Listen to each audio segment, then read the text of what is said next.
इन्होंने सारी चीज़ों को उल्टा कर दिया। उन्होंने बड़ा अच्छा किया कि इसको सस्पेंड किया है, ये गलत था और ये अदालत ने इसको दुरुस्त कर दिया है। एक तो एस्पेक्ट ये है कि जो हमारी लीगल प्रोसीडिंग्स में टाइम ज़ाया होता है ना जी, लेकिन इसका ऑटोमेटिकली रिजल्ट जो है वो फायदा उनको कब्जा माफिया को भी होगा। बेचारे लोग प्रॉपर्टियां सारी जिंदगी गुर्बत में गुजारते हैं। जब अदालत के बाहर काम होता है ना, उसको एक्स्ट्रा जुडिशल कहते हैं। गरीब जिसका कब्जा है उसको फौरी तौर पे दिया जाए, कमिश्नर हो पटवारी हो उसको अदालत में पेश किया जाए और चुटकियों में फैसला किया जाए। कानून के मद्देनजर रख के उन्होंने इसको मुअत्तल किया है, उस पर अमल दरामद भी होना चाहिए। ऑर्डिनेंस से हट के नहीं चलना चाहिए। बेसिकली पटवारी और ये सारा माफिया इन्वॉल्व होता है।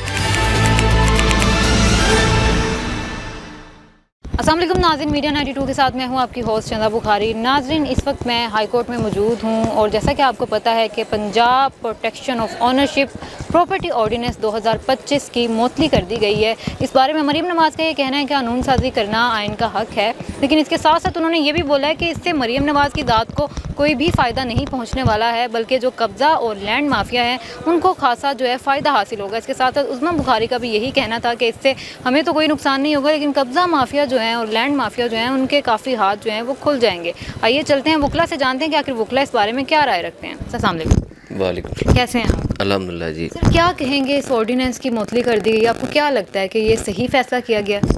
जी देखें, गुजारिश ये है कि पाकिस्तान के आइन में 175 जो आर्टिकल है वो बड़ा क्लियर है। वो कहता है कि एस्टेब्लिश की जाएंगी और अदालतों का काम एडजुडिकेशन लोगों के सिविल और फौजदारी राइट्स जो हैं वो होगा। उसमें 175(3) में ये बड़ा क्लियर लिखा हुआ है कि आइंदा 14 साल में, जब ये 73 में कानून बना था, आइन बना था, कि आइंदा 14 साल के अंदर अंदर कोशिश करेंगे कि एग्जेक्टिव्स से जुडिशरी को सेपरेट कर दिया जाए। इसका मतलब ये है कि जो अदालती निज़ाम है ये बिल्कुल सेपरेट इसकी एंटिटी होगी। इससे क्या होगा कि अदालतों की जो इंडिपेंडेंस है वो इस्टेब्लिश होगी और लोगों के फ़ैसले जो हैं, चाहे एक साइड पे स्टेट हो या कोई बदमाश हो या एक गरीब आदमी हो, सबको बराबर के एडजुडिकेशन मिलेगी, सबके हुकूक का तयन बराबरी की सतह पे होगा। अब पहले भी हमारे कवानीन में कई जगह पे क्वाज़ी जुडिशल पावर्स हैं। मिसाल के तौर पे आप लैंड रेवेन्यू एक्ट ले लें, उसमें जो एसीज़ हैं, डीसीज़ हैं, एडीसीआर्स हैं, मतलब ये इन लोगों को ऑलरेडी क्वाज़ी जुडिशल पावर्स मिली हुई हैं कि ये लैंड रेवेन्यू से मुतल्लिक़ा कई मामलात पर एडजुडिकेशन करते हैं, कोटे लगाते हैं और उन मामलों को डिसाइड करते हैं। और उनके फिर एक प्रॉपर हायरार्की है कि उनके ऑर्डर्स जो आगे फर्दर आगे रिवीजन में, रिव्यू में, अपील में चैलेंज होते हैं। बोर्ड ऑफ रेवेन्यू इनकी फाइनल अथॉरिटी है। इस तरह और भी स्पेशल लॉज हैं जो कई क्वाज़ी जुडिशल पावर्स दी हुई हैं, जैसे कई एफबीआर के ऑफिसेज होते हैं वहाँ पे, यानी एफबीआर में उनको इंडिपेंडेंटली स्पेशल लॉ के तहत उनकी भी अदालतें अलहदा होती हैं, कस्टम्स की अलहदा होती हैं। ठीक है। अच्छा सर, मुझे ये बता दें कि मरीम नवाज़ का भी यही कहना है कि इससे मेरा तो कोई नुकसान नहीं होगा, लेकिन जो अवाम है उनका नुकसान होगा इससे। जो उस्मा बुखारी ने भी फिर इसके बाद कहा है कि कब्ज़ा माफिया और जो लैंड माफिया है उनका बड़ा फ़ायदा हो जाएगा। आपको क्या लगता है? नहीं, इससे पहले बताना ये ज़रूरी है कि जब ये कानून इन्होंने बनाया, इन्होंने पहले स्पेसिफिक रिलीफ एक्ट था, कॉन्ट्रैक्ट एक्ट था, ट्रांसफ़र ऑफ प्रॉपर्टी एक्ट था और सिविल अदालतें वो डील कर रही थी कब्ज़े, गैर कानूनी कब्ज़े को। ठीक है। एक इलीगल डिस्पोजेशन एक्ट था, वो उसको सेशन जज साहब वो मतलब उनकी थी ज्यूरिसडिक्शन उसको एंटरटेन करने की। अब इन्होंने जब 2025 में ये कानून ले आया, इन्होंने सारी चीज़ों को, जिसको कहते हैं ना, मतलब उल्टा कर दिया। कैसे कर दिया कि इन्होंने वो एक तो इसमें एक प्रोविज़न रख दी कि दूसरे कवानीन और जो हैं वो इस पे लागू नहीं होंगे और ये इसको प्रेफरेंस मिलेगी इसकी शिकों को। अब वो शिकों को प्रेफरेंस मिलने से क्या हुआ कि specific relief act, contract act, TPA वो डिस्टर्बेंस में चले गए, यानी उनकी उस तरह प्रेफरेंस नहीं रही और जो सिविल अदालतों का इख्तियार था वो भी एक किस्म का इनके पास चला गया। तो ये गलत हुआ था, जिसको अदालत ने दुरुस्त कर दिया है, हाई कोर्ट ने। उन्होंने बड़ा अच्छा किया है कि इसको सस्पेंड किया है। मैं समझता हूँ कि इसमें बेहतरी की गुंजाइश है। जो कब्ज़े होते हैं ना, ये इलीगल डिस्पोजेशन, यानी वो आप यूँ समझें कि जो बदमाशी से लिए गए कब्ज़े हैं लोगों के, वो कोई 3% या 4% होते हैं। उसके अलावा 90% ये है कि खेवटदारों में, जैसे कोशेरर्स होते हैं, उनके पास कब्ज़ा नहीं है। 90% इस तरह के इश्यूज़ हैं हमारी सोसाइटी में। और या फिर वो टेनेंट्स के जैसे मामलात हैं, किसी ने अपना घर, लोगों को लीगली अपने घर में एंटर करते हैं या अपनी प्रॉपर्टी में, वो बाद में किराया नहीं पे करते या कब्ज़ा कर लेते हैं, वो बाद में इलीगल यानी तस्वर होते हैं। लेकिन ये लोग जो हैं इन लोगों यानी ये 95% जो है इनका मामला इनको देना डीसीज़ को और ये कमेटी को डीआरसी जो उन्होंने बनाई है और वो समरी मैनर में उसको डिसाइड करना, ये आइन की खुल्लम खुल्ला खिलाफ वर्जी थी। 10A आर्टिकल बड़ा क्लियर है कि फेयर ट्रायल होगा, ड्यू प्रोसेस मिलेगा, हियरिंग मिलेगी, ठीक है, और क्रॉस एग्जामिनेशन का एक राइट होता है कि आप दूसरे के गवाह को क्रॉस एग्जामिन करके चीज़ें इस्टेब्लिश होगी। ये सारी चीज़ें इसमें नहीं थी। एक एग्जेक्टिव ऑर्डर था वो कि एग्जेक्टिव ऑर्डर से जनाब हम करते जाएंगे अपनी मनपसंद, ये गलत था और ये अदालत ने इसको दुरुस्त कर दिया है। और ये जो सीएम साहिबा और जो जिनका उज़्मा बुखारी साहिबा जो कह रही हैं उनको थोड़ा लॉ पढ़ना चाहिए और उनको इस बात पे रहना चाहिए कि आपको आइन ने वो इख्तियार दिया है जो कानूनी तौर पे आप कर सकते हैं, आपका किसी का कोई ज़ाती इख्तियार नहीं है। और ये जो लेजिस्लेचर जो है उसको भी कोई ज़ाती इख्तियारात नहीं दिए गए कि उसकी जो मर्ज़ी करे कि वो आइन बना दे, कानून बना दे। कानून जो है वो बड़ा क्लियर है कि उसने फंडामेंटल राइट्स की डेरोगेशन में नहीं बन सकता। बिल्कुल ठीक है, थैंक यू सो मच। नाज़रीन, आप लोगों ने देखा है कि ज़ियाउर रहमान ने कहा है जी मरीम नवाज़ को और उस्मा बुखारी को थोड़ा सा लॉ पढ़ने की ज़रूरत है। चलते हैं और भी लोगों से जानते हैं। एक तो एस्पेक्ट ये है कि जो हमारी लीगल प्रोसीडिंग्स में टाइम ज़ाया होता है ना जी, कब्ज़ा छुड़ाने के लिए, वो सिविल कोर्ट में और सिविल प्रोसेस जो है ये बहुत लंबा है और बड़ा लेंथी है, जिसकी वजह से जो हकदार होते हैं ना जी वो अपना हक हासिल नहीं कर सकते विद इन टाइम। एक तो ये बात है। और इस अगर पर्सपेक्टिव को देखा जाए तो ये एक अच्छा एक्ट था, लेकिन अगर दूसरे एंगल से देखा जाए तो जो कोर्ट्स का एक मैकेनिज़्म है और कोर्ट्स की जो सुपरमेसी है वो सारी जो है ना वो इससे वो सारी डिस्टर्ब हो जाती है। तो ये इस मैकेनिज़्म से देखा जाए तो फिर तो ये डेफिनेटली इसको नहीं आगे आना चाहिए था। मेरा ख्याल है कि ये जो है ना एक्ट, इसको थोड़ा सा इसको तब्दीली इस तरह से की जाए ताकि आवाम को स्पीडी रिलीफ भी मिले और साथ में ये जो है ना ये कोर्ट का जो सुपरमेसी है वो भी अपनी जगह कायम रहे। मेरा ख्याल है इसको ऐसे चलना चाहिए। सर, आपको क्या लगता है कि इस केस की मोतली से जो कब्ज़ा माफिया और लैंड माफिया है उनको खुली छूट नहीं मिल जाएगी? जी, आप बिल्कुल दुरुस्त कह रही हैं कि वाकई अगर ये जो है ना इस केस से वो फ़ायदा जो है ना जी, क्योंकि जो जज साहब है, मोहतरम जज साहबा ने तो इंसाफ का बोलबाला करने के लिए ये जजमेंट दी है, लेकिन इसका ऑटोमेटिकली रिज़ल्ट जो है वो फ़ायदा उनको कब्ज़ा माफिया को भी होगा। तो मेरा ये ख्याल है कि इसको ऊपर जाना चाहिए, सुप्रीम कोर्ट में जाना चाहिए और इसको जो है ना इसकी मज़ीद तशरीह की ज़रूरत है जी। पंजाब प्रॉपर्टी ओनरशिप जो ऑर्डिनेंस था 2025, ये मरीम नवाज़ साहिबा की हुकूमत में सीएम साहिबा हैं पंजाब, इन्होंने इसको पास किया था कि जो कब्ज़ा माफिया है उससे जान छुड़ाई जाए और 3 महीने के अंदर अंदर ये प्रॉपर्टी हर किसी को जो भी जिसकी होती थी उसको वागुजार करवा देना था। जैसे इन्होंने सीसीडी जो बनाई कि जल्द से जल्द इंसाफ हो, तो एक्स्ट्रा जुडिशल अदालत के अगेंस्ट जाके कि जनाब जज की लोड़ नहीं हैगी, जड़ा मुजरिम उन्होंने फड़ो, तुहानू लगदा उन्होंने मारो तो फारग करो, वो भी गैर कानूनी था। ये जो बनाया था बज़ाहिर अवाम के लिए बड़ा अच्छा था कि जनाब गरीब आदमी बेचारे कई सालों से, कोई 20 साल किसी की माँ दादी हो गई है जनाब, लेकिन इंसाफ नहीं मिल रहा, 2 मरले की ज़मीन है तो पीढ़ियाँ गुजर जाती हैं, इंसाफ नहीं होता।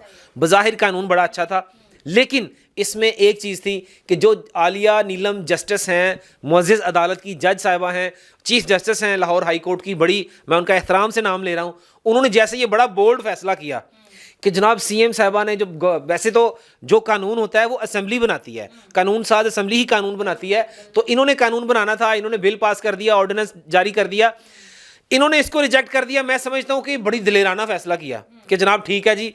पटवारी और उनके रिमार्क्स क्या थे हाई कोर्ट के, वो ये रिमार्क्स थे कि पटवारी जज कैसे बन सकता है, कमिश्नर जज कैसे बन सकता है, तो ये लोग जज बन के फैसले करेंगे तो उसमें भी खुर्द बुर्द होगी, 2 नंबरी होगी। तो इन्होंने बड़ा अच्छा फैसला किया, मैं अप्रिशिएट करता हूँ चीफ जस्टिस आलिया नीलम साहिबा को। लेकिन इसके साथ मैं एक चीज़ ऐड करना चाहूँगा कि काश कि जैसे हमारे सीसीडी के कवानीन हैं, जैसे एक आदमी को पकड़ के पुलिस ऑफिसर को जज बनाया हुआ है, तो क्या आलिया नीलम साहिबा से एक वकील का, एक तालिब इल्म का, कानून के तालिब इल्म का ये सवाल है कि क्या सीसीडी को आपने जज बनने दिया है, तो क्या उसको आपने जज बनने से रोका है, क्या उसका भी कोई फैसला मुअत्तल किया है? तो फिर तो हम सारे मिलकर तालियां भी बजाएंगे और हिस्ट्री में इनका नाम भी लिखा जाएगा। ठीक है। अच्छा सर, मुझे ये बताएं कि मरीम नवाज़ साहिबा का ये कहना है कि ये जो ऑर्डिनेंस मुअत्तल किया गया इससे मरीम नवाज़ को कोई नुकसान नहीं होगा, लेकिन जो कब्ज़ा माफिया, लैंड माफिया हैं उनके हाथ जो है ना और खुल जाएंगे, तो क्या कहेंगे, ऐसा होगा? देखें, बज़ाहिर मरीम नवाज़ साहिबा ने बड़ा अच्छा काम किया था कि बेचारे लोग प्रॉपर्टियाँ सारी ज़िंदगी गुर्बत में गुजारते हैं कि 3 महीने में ये था, ये भी एक्स्ट्रा जुडिशली काम हो रहा था। जब अदालत के बाहर काम होता है ना, उसको एक्स्ट्रा जुडिशल कहते हैं। तो जजेस को पूरी अथॉरिटी दी जाए, बजाय इसके कि जैसे इन्होंने पटवारी माफिया, क्योंकि पटवारी आपको पता है पहले क्या करते हैं, वो जनाब पटवारी जिसके नाम लगा दे तय कर लेता है, कोई पार्टी पीछे आती है नहीं आती है, वो बंदा मर जाता है, उसके बच्चे होते हैं, पटवारी उनको कहता है जी इतने पैसे लगणगे। तो रिश्वत तो पहले ही बड़ी चल रही थी। तो इससे पटवारी जज बन गए थे, कमिश्नर जज बन गए थे, असिस्टेंट कमिश्नर जज बन गए थे। तो फैसले तो उन्होंने कहा 3-3 महीने के अंदर फड़काओ। बज़ाहिर अच्छा था, लेकिन करप्शन का बहुत बड़ा इसमें होना था, वो रोक दिया। मेरा ये सवाल है कि ये जो प्रॉपर्टी ऑर्डिनेंस है, क्या ये जस्टिस आलिया नीलम साहिबा ने फैसला दिया है? अब उनसे भी एक सवाल है कि क्या वो सिविल जजेस को, क्या वो जितने भी प्रॉपर्टी के केसेस लगे हुए हैं उनको 3 महीने के अंदर हल करने का फैसला कर सकती हैं? क्या वो अपने नीचे मतहत पंजाब की अदालतों में जो जजेस हैं, जो सुन रहे हैं प्रॉपर्टी के मैटर्स, क्या उनको सख्ती से ऑर्डर कर सकती हैं कि फैसला करो 3 महीने के अंदर अंदर करो? चलो 3 छोड़ दें, आप 6 महीने के अंदर ही कर दें, और कम से कम गरीब को प्रॉपर्टी तो मिल जाए। जिसको नाजायज़ कब्जा माफिया ने लूटा हुआ है पूरे पंजाब में, क्या उससे हमें रिलीफ तो मिल जाए? तो अब ये मेरा उनसे क्वेश्चन है, अल्लाह करे कि वो मेरे इस क्वेश्चन का आंसर कर दें या शायद कोई फैसला कर दें।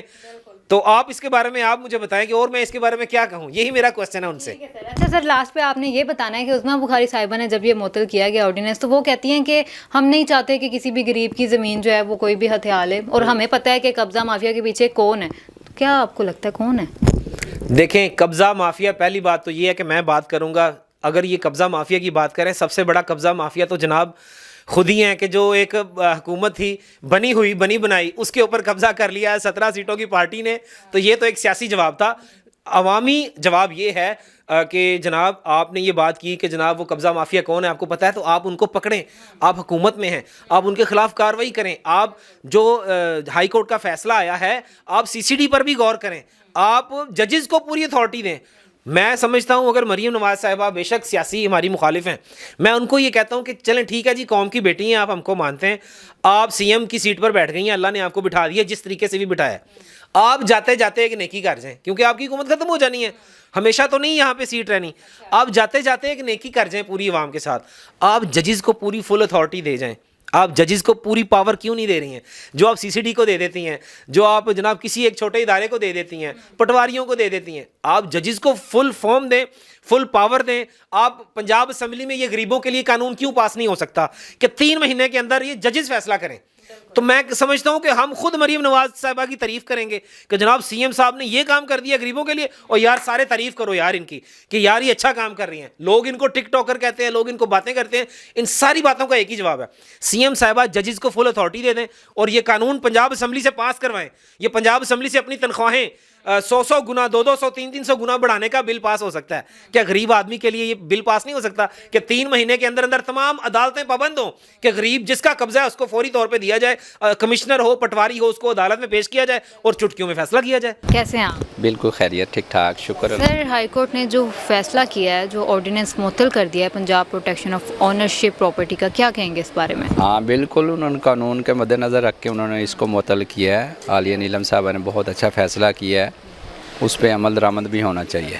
तो आप समझते हैं कि इससे कब्ज़ा माफिया और लैंड माफिया को छूट नहीं मिल जाएगी? नहीं, बिल्कुल नहीं, छूट नहीं मिलेगी।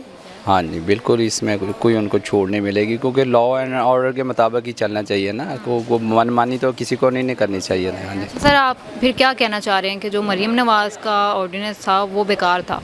नहीं, बेकार नहीं है, उसमें उसको तब्दीलियाँ करनी चाहिए। जो ऑर्डिनेंस है उस ऑर्डिनेंस के मुताबिक उनको चलना चाहिए, ऑर्डिनेंस से हट के नहीं चलना चाहिए। ठीक है सर, आप कोई मैसेज देना चाहते हैं? नहीं, बिल्कुल जो हाई कोर्ट कह रही है उसके मुताबिक चलें, उस पर अमल दरामद होना चाहिए। अस्सलाम वालेकुम। जी वालेकुम सलाम। कैसे हैं आप? जी अल्हम्दुलिल्लाह। सर, मुझे ये बताएं कि जस्टिस आलिया नीलम ने जो ऑर्डिनेंस मुअत्तल किया है Punjab protection of ownership property का, क्या कहेंगे इस बारे में? जी, ऑनरेबल चीफ जस्टिस साहबा ने बहुत अच्छा किया, क्योंकि जो ऑर्डिनेंस आया था वो तो उसमें लीगली वो प्रोसीडेबल और काबिल अमल ही नहीं है। आप देखें जितने भी टाइटल इश्यूज़ आते हैं उसमें बेसिकली पटवारी और ये सारा माफिया इन्वॉल्व होता है। अब उन्हीं को आप जज बना देंगे, वही फ्रॉड करवाने वाले हैं, वही डिसाइड करेंगे, तो लोगों को कैसे इंसाफ मिलेगा और लोगों के जो वैल्यूएबल राइट्स हैं वो तो इन्फ्रिंज होंगे। तो हम तो ऑनरेबल चीफ जस्टिस साहबा के साथ खड़े हैं, उनका ये बहुत ही अच्छा इकदाम है और वो जो प्रोसीड करवा रही हैं इंशाल्लाह जो भी जजमेंट आएगी पंजाब गवर्नमेंट को उसका वेट करना चाहिए और जो रिज़ल्ट आएगा उसके मुताबिक प्रोसीड करना चाहिए। सर आप क्या समझते हैं कि मरीम नवाज़ का ये जो फैसला था ये गलत था आवाम के लिए? जी देखें, जो अब मैं उनकी नीयत के बारे में तो नहीं कह सकता, पॉसिबल है उनकी नीयत बेहतर हो और इसको, लेकिन उनका जो मेथोडोलॉजी अडॉप्ट की गई वो गलत थी। अब उन्होंने देखें कोई भी जुडिशियल इशू है उसको डिसाइड करने के लिए लॉ ने एक पैरामीटर्स दिए गए हैं, एविडेंस एक्ट दिया गया है, सिविल प्रोसीजर कोड है जो एक आपको वे आउट बताता है कि कैसे प्रोसीड करना है। अब ऑलरेडी एक वे आउट को प्रोसीजर को वायलेट करके आप समरी ट्रायल और समरी ट्रायल भी उनसे कंडक्ट करवाएं जो इन टाइटल इश्यूज़ को डिस्प्यूटेड करने में इन्वॉल्व हैं, उन्हीं से आप कहें कि इनको आप सॉल्व करें और फैसला कर दें। तो ये तो मुझे ये बताएं, आपको नहीं लगता कि ये ऑर्डिनेंस मुअत्तल करने से जो है हमारे कब्ज़ा माफिया हैं और जो लैंड माफिया हैं उनको छूट नहीं मिल जाएगी? लेकिन जुडिशल सिस्टम ऑलरेडी दस्तयाब जो है ना हमारे पास है और सिस्टम में रेमेडीज़ हैं, उसको स्पीडी करने की ज़रूरत है, उसको एक्सपीडाइट करने की ज़रूरत है, ना कि इस तरह के मामलात ला के और उलझाने की ज़रूरत है। अच्छा सर, लास्ट पे ये बता दें कि उस्मा बुखारी साहिबा कहती हैं हमें अच्छी तरह पता है कौन है कब्ज़ा माफिया के पीछे, तो इस बारे में आप क्या कहेंगे? अब मैडम अगर उनको पता है गवर्नमेंट में वो बैठे हैं और अगर वो सनाब नहीं कर सकते कब्ज़ा माफिया पे, तो ये बड़ी शर्मनाक बात है। ठीक है सर, कोई मैसेज देना चाहते हैं लास्ट? जी मैं तो चीफ जस्टिस साहिबा को फुली सपोर्ट करता हूँ, उनके साथ हैं और उन्होंने जो ये इक़दाम उठाया ये बहुत ही आला इक़दाम है। देखें एक सुप्रीम कोर्ट में, हाई कोर्ट में मैटर पेंडिंग है और आप पटवारी या एसी साहब कहते हैं जी मैं डिसाइड करूँगा, दैट इज़ रियली अनकॉन्स्टिट्यूशनल।